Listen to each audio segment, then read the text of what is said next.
এতে হচ্ছে আলু বকড়ার চাটনি। অনেকদিন এনেছিলাম, দিয়ে ভুলে গেছিলাম যে ফ্রিজের ভিতরে আলু বকড়া ছিল। আজকে হঠাৎ পরিষ্কার করতে করতে বেরিয়ে এসেছে ডিপ ফ্রিজ থেকে।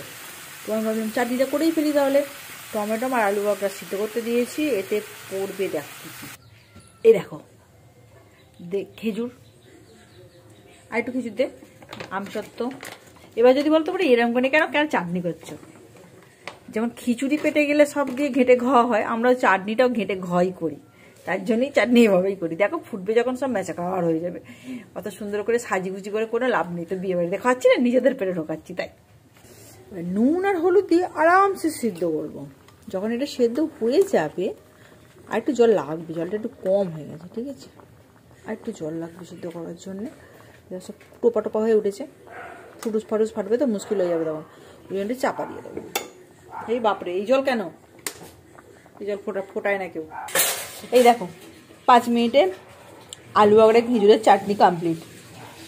গ্যাসের সাশ্রয়, চুপি চুপি মিথ্যে কথা বলি, সবটাই প্রেসার কুকারে করে নিলাম। ওকে, তোমরাও করে দেখো, সাশ্রয় হবে, তাতেই চাটনি হবে, খেয়ে দেও সুস্বাদু বিনা তেলে।